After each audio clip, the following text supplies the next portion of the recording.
It's perhaps the first time you're meeting everyone. So I'm Miriam. I'm here the DevRel at Data. Today we have Eugen, and we are going to do an awesome Codemy session on large language models. So Eugen is actually also a developer advocate for Zilis. And we are going to build LLM, a multi-document LLM app. So before we get started, I don't know, Eugen, if you want to say something to the guys.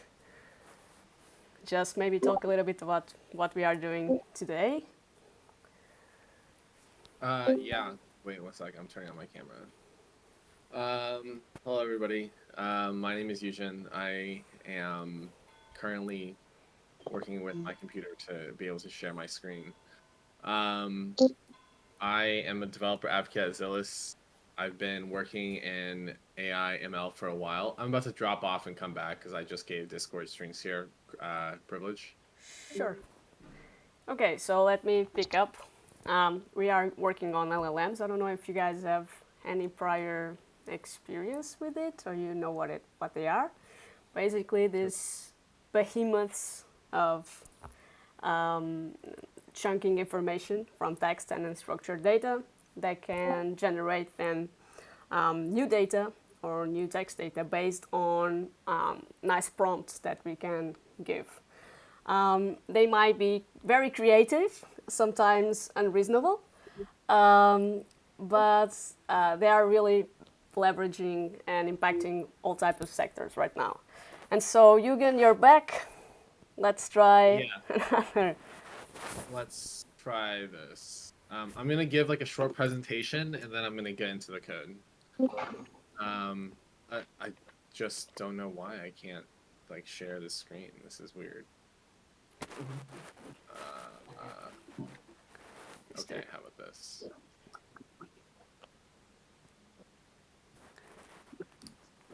Can you do like, okay, is there something not appearing? Oh, yeah, You see we this? can watch the stream. Yeah. Okay, okay, cool. So this is I'm gonna start off by giving like a short presentation and then I'm gonna dive into the code.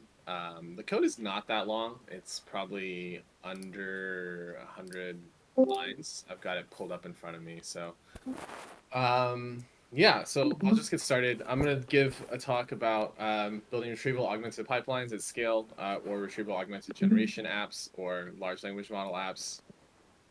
These are all called a bunch of different things, but they're all basically the same thing.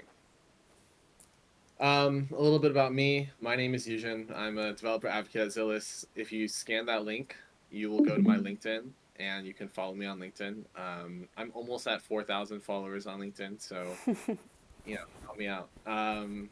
Let's see. I've been in machine learning AI for a while. I started working in software when I was 16, and then I studied machine learning when I was at college. I published like a couple of different papers. Then I worked on Auto ML at Amazon, and now I work in startups. And yeah, so the way I got into Zilis was that I was working with some NLP stuff before, and then it just so happened that vector databases are really hot, and I was like, oh, cool. Let's do this. So the structure of this presentation is basically going to be I'm going to give like a short primer on large language models. Then I'm going to talk about vector databases for large language models, and then I'm going to go over the architecture of like a multi-document query engine. And then I'll walk through some FAQ, and then we'll get into the code. So let's start with a primer on LLMs. This is a basic neural network. Whatever people tell you about large language models and about how they're magical, whatever, you need to remember that at the core they are a neural network. So this was, if you guys have actually, yeah, who's taken machine learning? Most people have most people here taken that. Is there a way for me to tell? People like raise their hands or something. Yeah, I think we can like react. Or just Okay. if you guys can talk, it's fine as well. Right up on your chat. Yeah, Yeah, I mean, I just have like drop a some. +1. Yeah. Yep. There we go. Somebody's giving me the thumbs up. Okay. Yeah. Okay, cool. So you guys kind of have like an understanding of what I'm going to be talking about with these for like the next few slides. I'm basically going to give like this introduction here, right? So we started with neural networks, and then when we started to wanting to work with language, we went into recurrent neural networks. Recurrent neural networks allow you to see like a time relation in the sequence. And so basically what this allows you to do is unfold sentences and and before you had to look at one word at a time, you can now kind of, see these words in relation to each other. But recurrent neural networks still have their own issues. For example, recurrent neural networks are not great at sequence-sequence transduction, which is the reason why we came up with transformers. So transformers are basically a way to solve some of the sequence-to-sequence issues that recurrent neural networks have. Let's see. One of the interesting things about transformers is that they allow you to get this difference between a difference between the size of the input and the size of the output. Typically, what happens in transformers, you feed your input into an encoder, which produces a state, and the state is a matrix. And then the decoder will take the state and some sort of attention mechanism, which I have marked here as additional input, and it will produce an output. Now, this was probably about maybe like 5 or 6 years ago. And now, most recently, everybody knows about GPT. This has been the most popular. This is like the most popular, like, neural network AI thing to date. Basically, what GPT is it's a decoder only architecture, which has some cool implications. So, number one, it means that it's only taking half the transformer architecture, this half right here, and we're starting out with a hidden state, which is the token, positional embeddings, whatever, and we give it some sort of self-attention, which is this additional input here, and then we just decode that state with attention, with the attention mechanism. And so what this does is this means that GPT's problem formulation, as in, what does this neural network do? GPT's problem formulation is predict the next word. Um, and so that has, very interesting implications because now it seems like GPT is able to reason and do logic problems and all these different things. Just based on the way that the data, that the words, based on like the way that the words were like listed, formed in the data that GPT was trained on, it now has this seeming ability to either reason or do some sort of logic problems. And this is different from previous models because previously neural networks were trained on things like classify, is this word a noun? Is this word a person's name? Or, classify sentiment analysis or things like that. And so GPT has a different problem formulation from all of these like former neural networks. And so that makes it a very new and interesting space. Okay, so LLMs have some issues, and that's why you need vector databases. I don't know if I put this slide in here. I didn't put this slide in here. Okay. One of the issues with LLMs is that they're only able to basically predict from their data, right? Just as with all neural networks and with people, you only have as you can only form predictions based on the data that you have. And so GPT, for example, was trained only until September of 2021. Mm-hmm. So it's missing a good chunk of data now. It's almost September of 2023. Um, and also, it doesn't have access to your own internal data. For example, if you are somebody that's you work at a company, you have access to your own data. You probably want to build on top of your own data, and so GPT doesn't do that. And so there's a couple different ways to do that. One is fine tuning, and the other is retrieval augmented generation, which is the use of some sort of vector database and some sort of LLM and some sort of prompting to inject data on top of your large language models. Um, I'm going to be talking about retrieval augmented generation, or RAG, in this talk, and that's what we're going to be building in a few minutes here. And this is because fine tuning typically does not have. OpenAI suggests that you use RAG instead of fine tuning if you want to inject factual answers instead of style transfer. There is a lot of debate over, whether or not it's actually possible to do these like factual whatever through LoRa or QLoRa, low rank matrix adaptation or something like that. Um, and you can, I think you can, I don't know if there was like a paper reading. I see like some paper readings around this on LinkedIn, so I'm sure you'll be able to find that. Okay, so let's get into RAG. What does a RAG tech stack look like? The CVP stack is, we call it the CVP stack, which is ChatGPT like LLM, which is used basically as your processor, as your powerhouse. This is your computational kind of, in terms of like a computer, this would be your CPU, or your GPU. And then use a vector database such as Milvus. Milvus is open source, and we're going to be using a version of Milvus that runs directly in your notebook. And so Milvus is an open source, and that's basically what you would refer to as this memory, like the hard drive in your um, computer. And then prompt as code is like, code like the way that the different parts of the tech stack interface. So basically, RAG works. Uh, this is basically you take your knowledge base, your documents, images, videos, text, audio, whatever, and you put them into deep learning models. If you have a multimodal model, great. If you don't, you need a different model for each of your types of data. And your models should be, oh, right. And then to get the vectors, you have to cut off the last layer of the model. So typically these embeddings models are things like sentence transformers or other, or like ResNet 50. And they do something like object detection or sentiment analysis or entity recognition or something like that.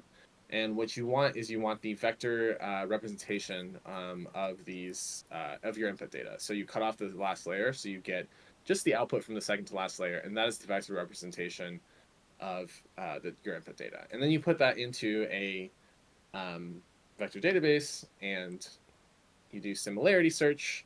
So, right, I just covered what you did here, right? These first two steps is you take your data and you get into a vector, you put into vector embeddings, and then you put that into a vector database. And then from there, you query that. So in RAG apps, you are actually just querying the vector database. Now, there is a way that you can query the vector database and the LLM underneath. And we actually did that for a project that we made before. You may not want to do that, depending on what you're using as the LLM underneath and what questions you're using as answer. When you query, you take your data and you run it through the same embeddings model, so you have the same vector dimensions and the same embeddings, and you do a nearest neighbor search, and then you essentially get back the closest results in your vectors, which are the most semantically similar data. Semantic similarity, I'm going to run through this really quickly, but I just want you to look at these numbers here and just notice that, these numbers are going to be used to do some math on these words. So vectors essentially allow you to do math on non-numbers. And so in this case, we're going to look at math on words. So queen is, 0.3 comma 0.9. King is 0.5 comma 0.7. Woman is 0.3 comma 0.4.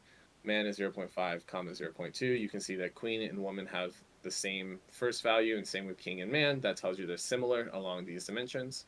You can also tell that these two words have similar differences because their y values have similar differences.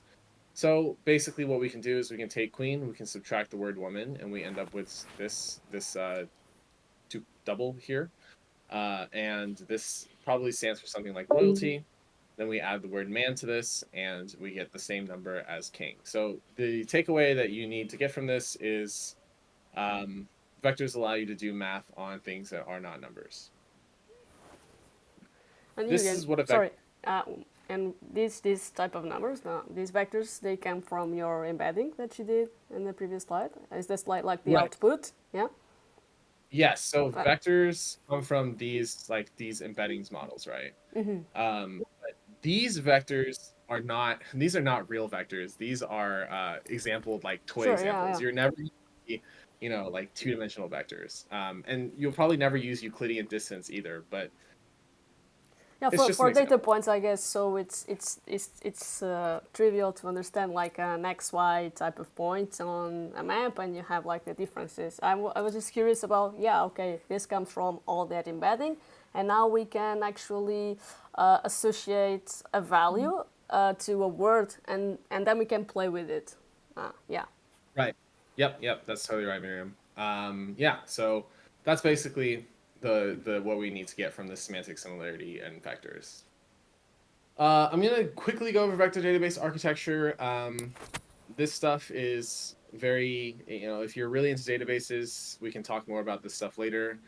But really, the interesting thing that Milvus offers, is this part right here.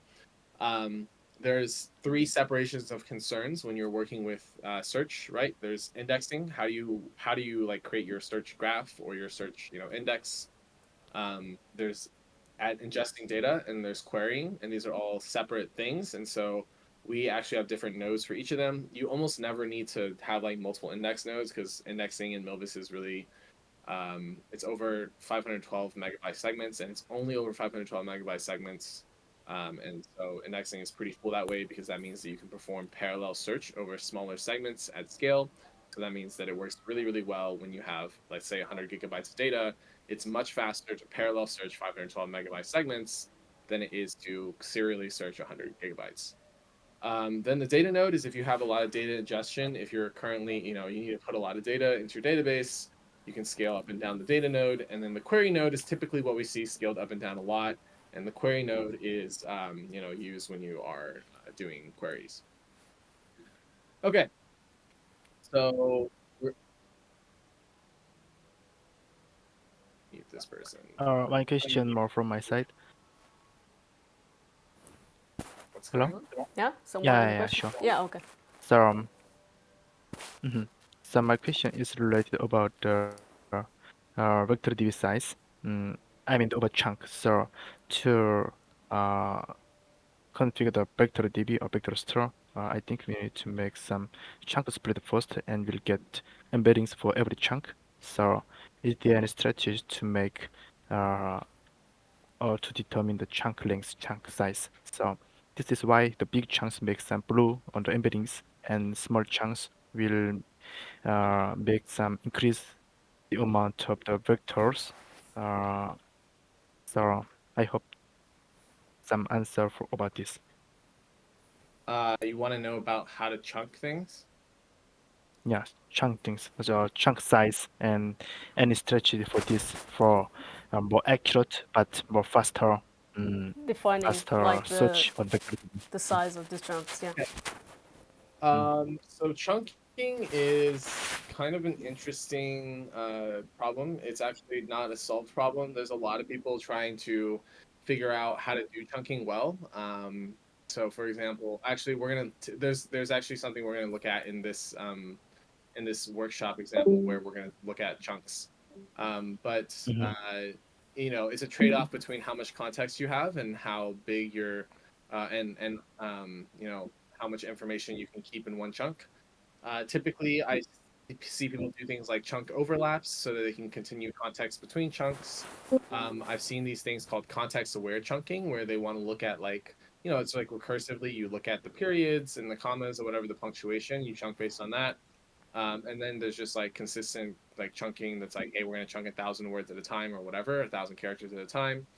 I would say that when you're doing chunking, the considerations you also have to consider is like, what does your data look like? If your data is in paragraphs that are, typically 250 to 300 words, or like typically, maybe they're 1,000 characters or so, maybe you want to chunk 1,000 at a time and just call it a day. And then, if you have data that looks like a chat bot, right? It's like a back and forth, and then maybe you're gonna have to do some sort of smart chunking where you're aware of who's talking. Maybe your data mhm, looks I don't know, maybe your data looks like some like huge like chunks and like some small chunks, and then or some like huge paragraphs and like some small paragraphs, right? You're reading like, I don't know, like Hemingway or something. mhm, And then you want to like think about, okay, what overlaps, how much overlap do we need to keep the chunks going in the large one? And then for the small one, like what's kind of the minimum size that we can you know accept on that. So that's kind of, these are some thoughts around chunking. Chunking is a very difficult problem. It is not a solved problem. There's a lot of people working on it and still trying to figure out how to do this well. I actually just had a mhm, talk about this with someone working at a really large company recently. mhm. Got it. Got the point. It depends on the context and structured data. Okay.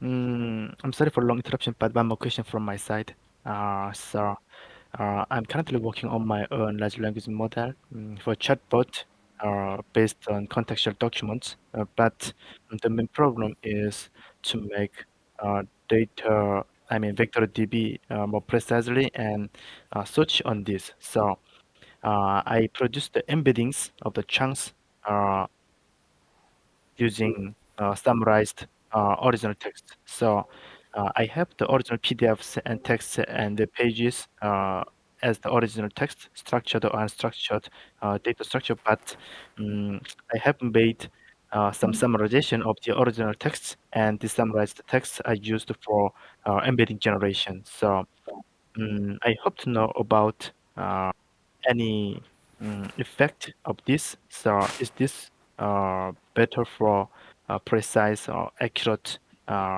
similarity search on vector DB or not? This is my question. Yeah, maybe some complex. Yeah, I'm gonna be honest. That was a little bit too long of a question for me to really understand.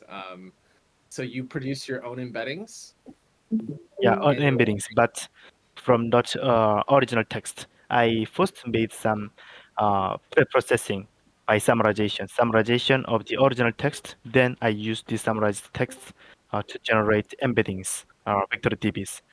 I Mhm. think that depends entirely on your use case. Let me finish this presentation and like get into the workshop so we can finish it, and then I Mhm. can we can talk about this more afterwards. How about that? Mhm. Yeah, that would be great. Thank you. Okay. Um, cool. So, where was I? Okay. So this is a vector database. Okay, we're just gonna. This is gonna be very quick. This is what the architecture. This is like a architecture diagram that I made in diagrams.net. So it's not the best architecture. But this is essentially what a multi-document query engine looks like. There are many ways that you can create multi-document query engines. The way that we're going to walk through today is we're going to use a keyword index on top of a vector store. You feed it into okay. You feed it into a query decomposer, and then it'll send its query to the keyword indexes, search through the keywords, say which files contain the right keywords, and then it'll go to the vector store and it'll pull out the right information, and then it'll send that information to the LLM, formulate a response so that it looks like an English response, and then send that information back. And so that's what the architecture of this looks like. I'm going to stop this presentation, and then I'm going to pull up some code, and then at the end we'll cover some FAQ if need be. So how do we do this? How do I do this?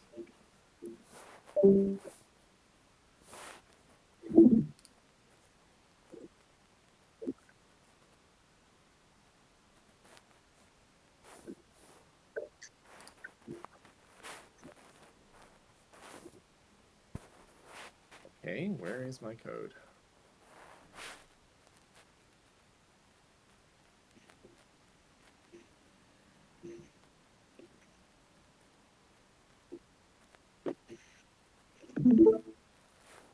Okay, cool. Everybody can see this? Yeah.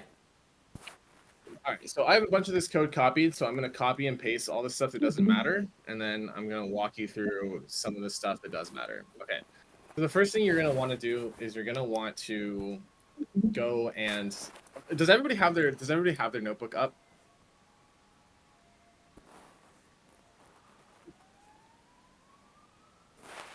Don't be shy. Yes, I can't tell who's here we go.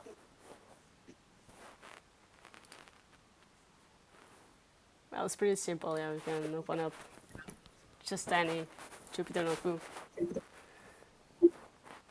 get started.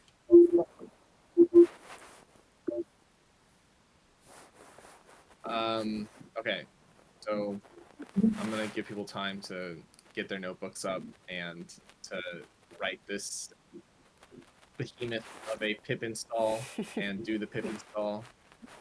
So I'm gonna drop this Okay, pip yeah, install in the chat you can actually. put it in the chat. Exactly. Yeah. So there's a lot of things here to install, and then there's actually something that you're gonna want to do afterwards, which is also annoying to do, but you have to do it um, because stop words are used. So, we have to, I'm using a different virtual environment, so I actually need to install all this too. Whoops. Okay. Goes to show, right? Okay, so then we'll install all of this stuff. So let me also drop this here. You can kind of just get started installing this stuff. This is just some prerequisites. Like none of this goes into any of the architecture or anything like that. But there are some prerequisites that you need to have installed, and sometimes it takes a little while to install these. I've already installed softwares, obviously. So I'm gonna just give people like a minute, something like that to install this stuff. Um, yeah. Do, do, do, do, do. All right. I'm gonna start typing this here. You're gonna need to type. Is this visible that when I'm typing on the screen? Do I need to zoom in? Maybe I'll zoom in. Hopefully that's a little bit better. Yeah. Okay, so we're gonna start by getting our imports from Llama Index and LangChain. And so these imports are, let's see, from Llama Index. We're gonna need GPT vector store, or this is also just vector store index now. Um, simple keyword table index, simple directory reader. So I actually just found out this morning that I need to I needed to update this code because Llama Index changed up some of their APIs because they're developing a lot of their stuff very quickly. And I ran into a code error and I was like, oh my God, what's wrong with this? And then I found out how to fix it in like a few minutes. But still, it was kind of a panicky moment because I was like, oh, I was about to do this code example. Didn't even know if it was working. You can, for someone who hasn't um, worked with these packages before, can you like in 5 minutes tell what are you Yeah. leveraging here? Yeah, what are they for? Yes. What am I doing here? Why did I just import these random things that like don't make any sense? So this is vector store index, and they just called it GPT vector store index initially. It might be called just vector store index now. Sometimes these names get changed up, but this still works. And basically, this is how Llama Index creates an index on the vectors, and this is basically what we're going to use to put things into Milvus. This is our keyword table index. Remember earlier I showed you the architecture diagram. There was like that green block, and there was like these things that said keywords. This is what this is for. This is a directory reader. I also, please, if you're not talking, please like mute yourself. So this is a directory reader. This essentially ingests data from a directory. And then this is a what is this? This is like a this is a way you can use an LLM in Llama Index. This is basically a way to pass a certain type of context, such as the LLM predictor. And this is a way to pass the storage context, such as a vector store. And then this is LangChain, and we're just importing OpenAI chat from LangChain. Yes. That Okay. wraps it up. Yeah, thanks. Makes sense? Okay, cool. Let's see. What are we gonna do next? So next, I'm gonna do something I'm just gonna get my OpenAI key, and then I'm gonna import Milvus. Okay, so we're probably mostly familiar with OS as a package. .m is a package for managing your environment variables. And I'm going to import OpenAI. And then what we're going to do is I'm going to load my environment variables. So you can see I have a .m file here that I'm not going to click into. This contains my OpenAI key.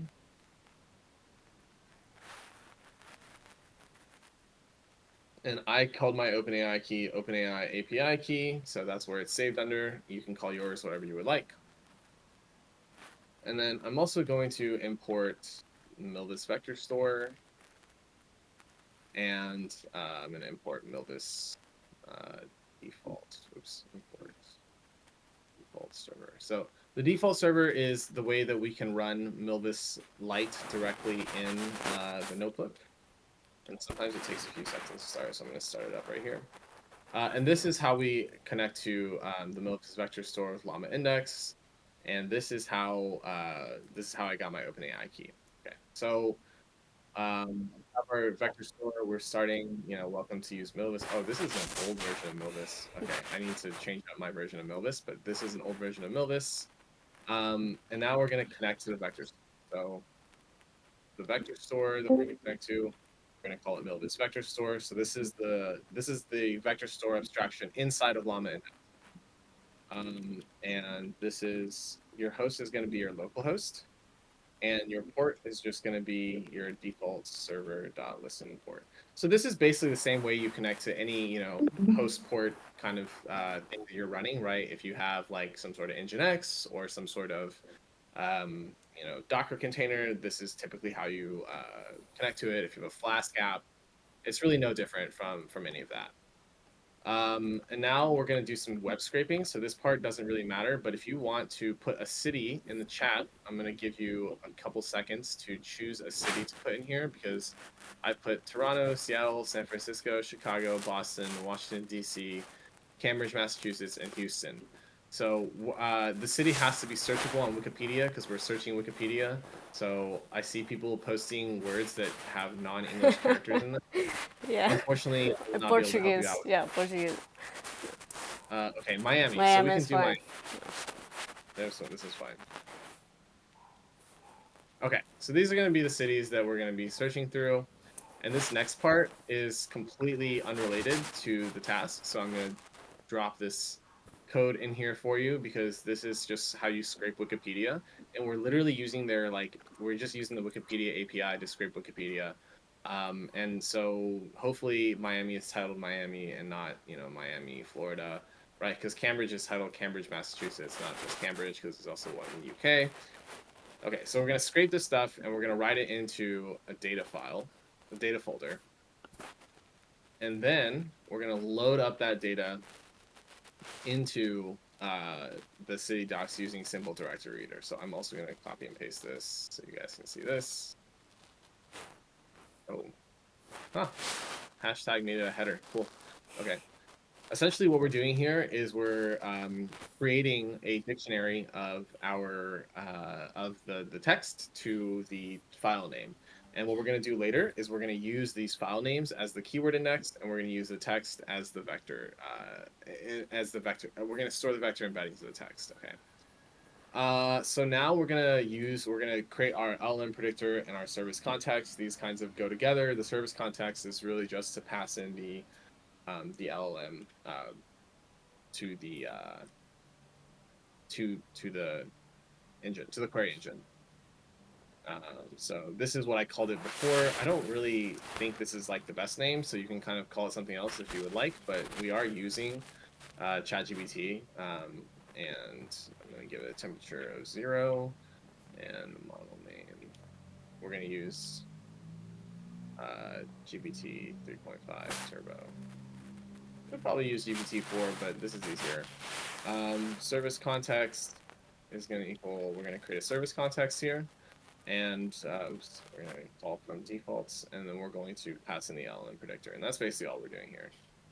So all we did here was create a way to interact with an LLM, and then pass it in as part of the service context to our query, to what we're going to pass to our query engine later. I'm going to pause here, see if there are any questions.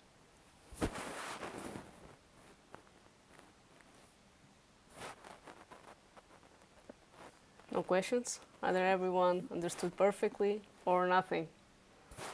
What is the case? Okay, is anybody else coding along with me, or are you just watching me code? Okay, someone says, yep, both watching. Okay. I highly suggest you like actually just open up a document and just code along, because you'll get a lot more out of it. But I guess it's up to you, because this code is online and you can just copy it later. Yeah, I think a couple people may just trying to follow really closely what you're doing, because if it's the introduction for them, it can be quite tricky. Just following up Yes. everything. Yeah. So either way. Yeah. Okay, I see a lot of typing. Okay, yeah, I love it.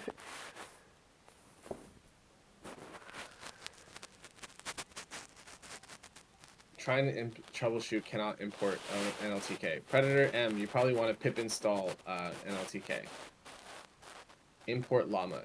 Import llama underscore index, I believe. Or let's see, actually, what does it look like? Import llama dash index.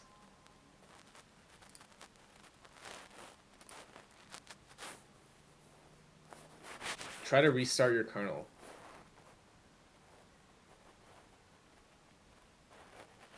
Very interesting. I haven't had anyone have problems importing NLTK. This is like a very old package, so it's not old, but like it's been around for a while. I had trouble installing stop words, and that's why I put in like this little thing here, is because you actually have to mess around with the SSL certificate. This is really dumb that it kind of works like this, but I didn't make the package, so I can't speak to why it does that. There will be I will And we can get the notebook afterwards to everyone, put it on our GitHub, and also the session if it records well. So okay, let's try to get you everything you need. The code for sure. Yes, you'll get the link. Okay, one more person is typing. Oh, they stopped typing. Okay. Oh, they're typing.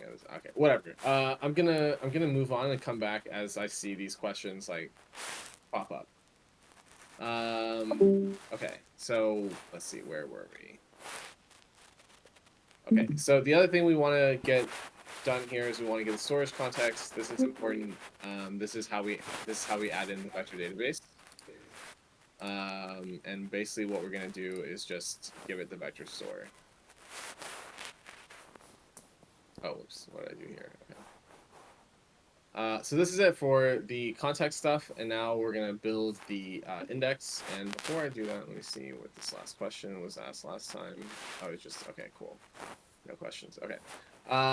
So we're gonna build our document index. So create 2 dictionaries here.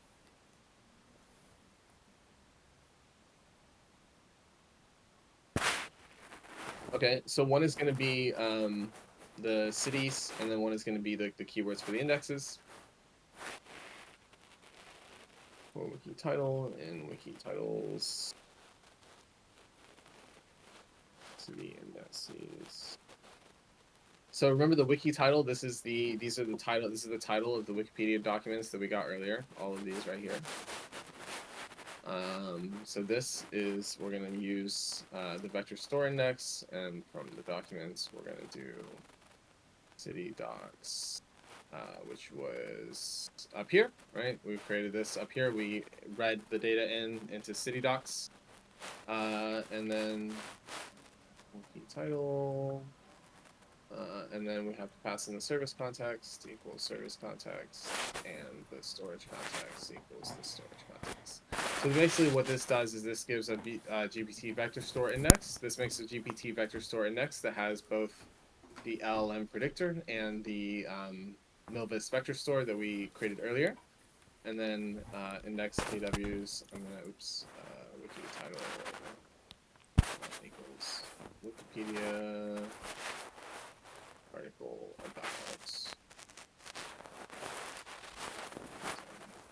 So basically what I'm going to store in the keyword index is this, like, these are, when you're doing this, you probably want to make it somewhat different, but this is like the keywords that will be searched for before it goes into the vector embeddings that is associated with that keyword. And this probably takes a while to build.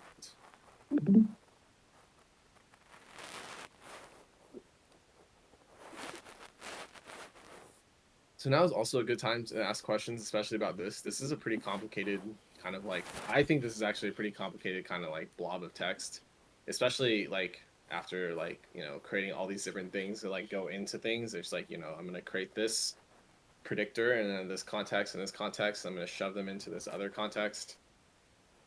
But essentially what you're just doing is you're passing back and forth the ability to talk to the vector database and ChatGPT. Okay, here we're gonna have to do one more import here because I didn't import everything on time. And this is a composable graph, and this is essentially what allows you to create the graph that will put the keywords and the vector stores and your query together. Okay, so let's create a graph. And now we have to give it some indices. So, we're going to make it the keyword table index, and then we're going to, do some list comprehension here. So I'm going to enumerate through the city indices dot items. And then I'm going to do the same thing for the keyword. Keyword for keyword in index keywords dot items. And then, so here's the thing about chunking. So max keywords per chunk is something that you have to pass. And we're going to do 50. But this is something that you can kind of play around with for yourself. So I'm just going to cover exactly what I did here again, because this is also like a confusing block of text. What I'm doing is I'm creating a graph, and this is a composable graph, which means that we can, I guess compose the graph for, I don't have a better word for this. And basically what we're doing is we're going to create a keyword index, and then we're going to pass in, these are the index, right? The items. So in city indices, remember we gave it, this is the actual index itself. So each of these keywords has an index. So we pass in that index, and then we pass in the keywords here, right? So this is the keyword values. So each of these keywords says Wikipedia article about wiki title. And this is just the max keywords per chunk. Okay.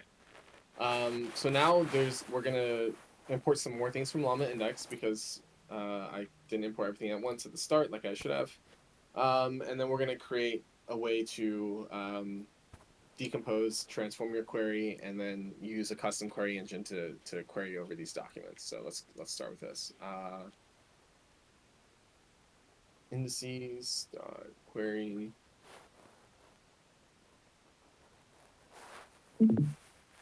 Okay, so this is obviously a very long import.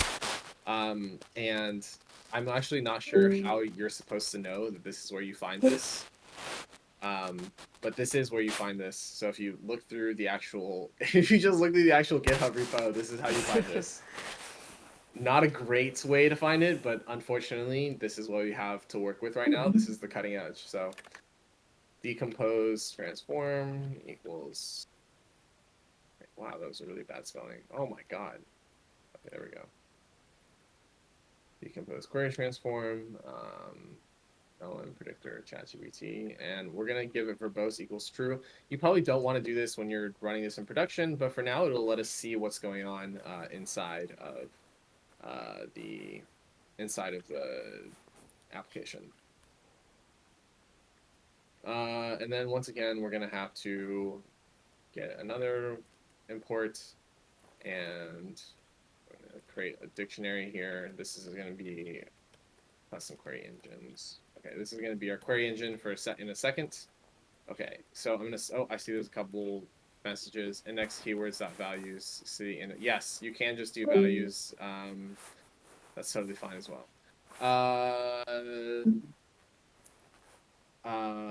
Let's see. Okay, so none of this is super complicated. We're just creating a very like basic decompose transform, query transform. This is probably the most complicated part. It's like finding these packages, finding these modules. So now I'm going to break this down. We're going to create the query decomposition plus the engine so that you can actually decompose the query, send it to the keywords, send it to the vector store, and get everything back. Okay, so city indices dot values.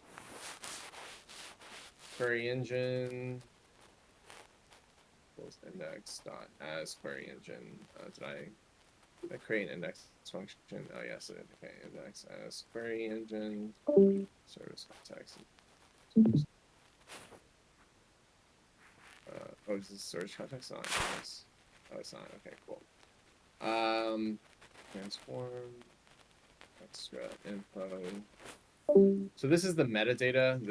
It used to be called transform extra info, which is why I'm naming variable that, but this is actually the metadata that you pass for the transformation. So, okay. And this is the keyword index summary. And I don't know why they call it summary, but really what it is the keywords. And this passes in the index structure as that index summary, so that your engine can use it. Transformed query engine equals transform query engine. Let's look at the query engine. We just have the query engine. Yeah, okay. Decompose, transform. That's what I had earlier. Yep, decompose, transform. And then the transform metadata. Okay. Well, let's see what it tells me. If it's, oh, it's saying that I can use transform extra info. Well, if it yells at me in a second, we're gonna change this back to transform metadata. But that might just be because of my cached version of Llama index. That might not be the actual. This might not be the most up-to-date one, so we'll see. Custom query engines, index ID. Oh my gosh. Okay, there we go. Transformed. Oh, let me do that. Okay, so this is definitely an older version of Llama Index. Just so you guys know, the newer version is transform metadata. Okay, so I'm gonna also just cover this because this is also complicated as hell. So what we did here is we went through the city and the indices and we went through their values, right? So these are all GPT vector store indexes. This is itself a vector store index, and we're using it as the query engine, which is why we don't have to pass the storage context. And I totally forgot about that earlier. So the query engine, which means the way that we're going to query the data, is essentially just a vector index. But before we use the query engine, we have to transform it. So we add in some extra info, some metadata that helps us transform it. And this is what allows us to transform the query engine. So we pass in the query engine that we created. And then we also pass in the way that we're going to decompose the transformation, decompose the query. So this means that we're going to use the LLM to turn this query that we're going to pass the query engine. We're going to decompose it into smaller, more simple queries. And then we're going to use this as the way to route those queries. And so for each of the indices, right, index ID, we've now created a query engine for each index. Okay, does that make sense? If it doesn't, that's okay. Just replay this part. Okay, so now we're gonna go and we're gonna make the custom query engines. We're gonna get the root ID. And this is gonna be, we're gonna go to the root index, query engine. So this is, we're using the root of the graph. Remember we created a graph earlier. This graph that maps these keywords, these cities, and the keyword table index, okay? So now we're gonna use that graph and we're gonna add it in as part of the custom query engine. So retriever mode equals simple, response mode equals tree summarize. I don't know how you're supposed to know where to find these, but they are, once again, they are in the repo. So this is the nice thing about open source, is that even if the code is confusing, you can always poke into the repo and see how it works. Okay, last part. Query engine decompose. Graph.as query engine. Custom query engines equals custom query engines. Okay, so now we've gone full circle. We've put the root index of the graph into the custom query engines along with all of the vector store indexes. And then we created a query decomposer that will use the graph as the query engine and use the custom query engines that are all made out of the indices along with the query engine that's made out of the root node, and we put that into a decomposable graph. It's okay. This part doesn't make a lot of sense. Yeah. It's okay. This part doesn't make a lot of sense. I had to go over this part maybe 10 or 12 times before it started making sense to me. So, if you want to replay this part multiple times, I highly suggest it because this is a pretty complex thing. Oh, yes, sure. This is the blog that this is based off of. The code has changed very slightly, but this is the blog that it's based off of. Where are we going to put the graph? I don't actually understand that question. The graph is being used the query engine. We're not going to put it anywhere. In fact, the next thing we're going to do is we're going to do this. Let's check out Miami. Let's see what happens if we ask about Miami. So compare and contrast the airports in Seattle and Miami. So I'm in Seattle, and that's why I asked about this. And someone suggested Miami earlier. So we're going to have it run and just see what happens.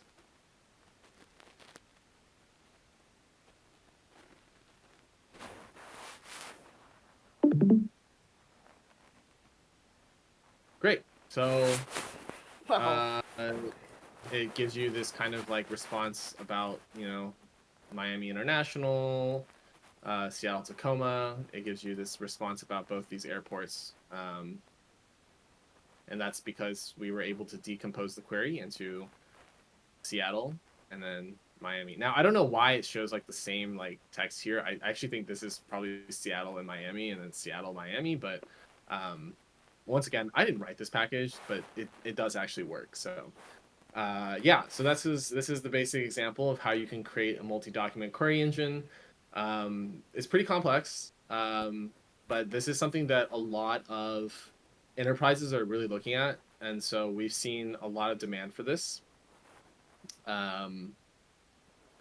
Yeah, What we have a couple minutes left, so what would you say are the greatest applications of this type of multi-document LLM systems? Like, where are you guys using it right now, and if you can? uh, oh yes. So typically we see this combined with other things, but a really common example is when you want to do like customer service or you want to give some people like a response for why something was handled a different way, some way, and you want to be like, or like you want to know like how do I handle like so maybe for example, you are somebody who sits in I don't know, like some middle America, middle of nowhere, and you want to know like how your policies for your company, maybe you work at Boeing or something, are different in Washington versus California. Then what you can do is you can, ping this multi-document query engine. You can say, tell me, compare and contrast our company's policies for, electrical engineering in Washington versus California.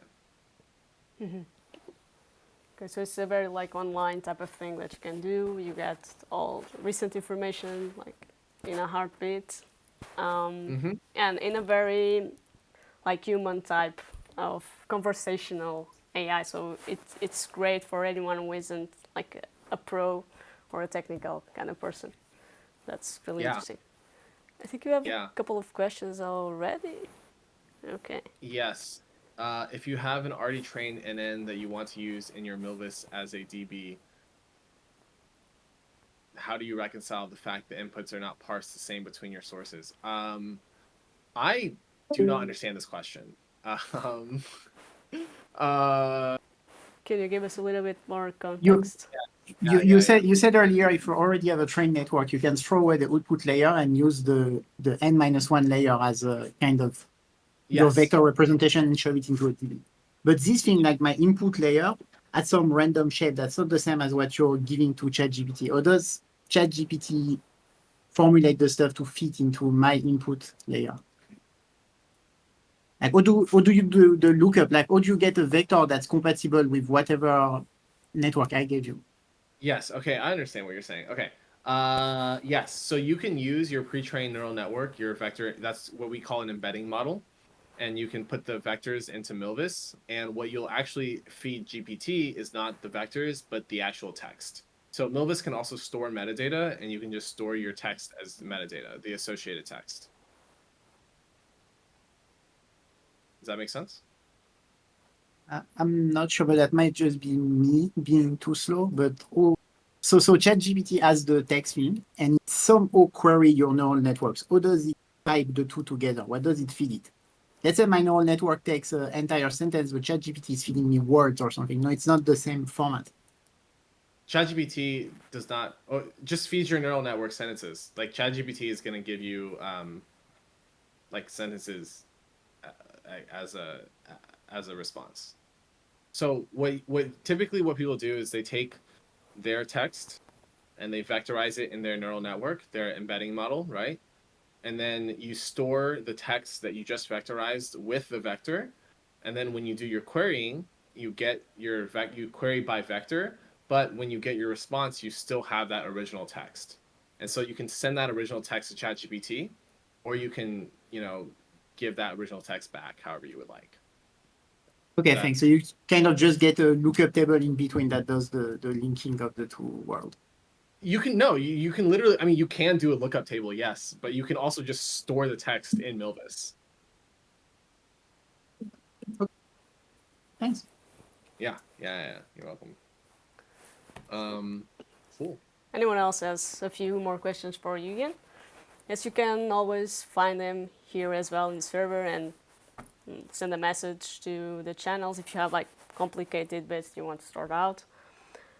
Everything else we are going to try to get to you as fast as we can.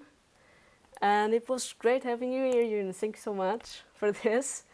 I think some of us will have to like munch on these complex bits that we've shown.